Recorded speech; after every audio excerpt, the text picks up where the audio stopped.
Come ANCI Friuli Venezia Giulia siamo molto impegnati in questo periodo di emergenza a cercare di fronteggiare tutte le varie attività alle quali siamo chiamati come sindaci, come amministratori dei vari comuni.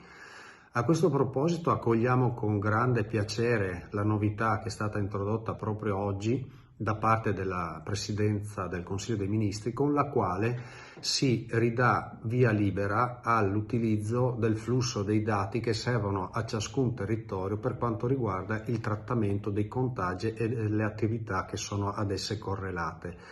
A questo proposito abbiamo mandato da pochissimo una nota alla Regione Friuli Venezia Giulia affinché venga effettivamente applicata questa nuova indicazione per tutto ciò che riguarda il mondo dei 215 comuni della Regione Friuli Venezia Giulia. Riteniamo come sindaci che questo sia un atto doveroso che ci consenta proprio di dare quella giusta e necessaria collaborazione affinché vengano trattati nel migliore dei casi queste situazioni con tutto ciò che ne concerne la parte organizzativa e la parte di aiuto alle persone che si trovano in difficoltà.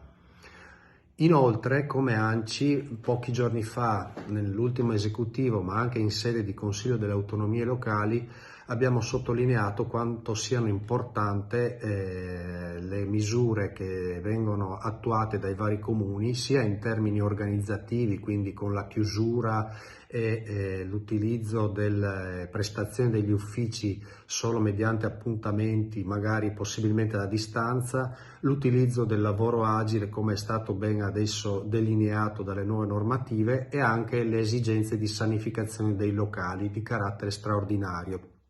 In più abbiamo già cominciato a ragionare su quello che sarà il momento successivo alla cessazione dell'emergenza, nel quale verranno affrontate gli aspetti delle scadenze che non possono essere ovviamente rispettate in molti casi, la parte finanziaria che significherà far riferimento a quelle che saranno le possibilità da parte dei comuni per aiutare le famiglie e le imprese in termini di sgravi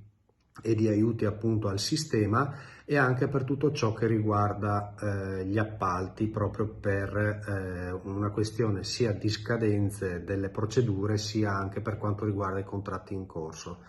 Noi come sindaci ci siamo, come ANCI ci siamo, vogliamo continuare ad essere pronti e collaborativi nei confronti dell'amministrazione regionale e far sì che tutti assieme, con la massima collaborazione e nel rispetto di quelle che sono le norme oggi in vigore, si possa superare al meglio e nel miglior tempo possibile quella che è l'emergenza di oggi coronavirus.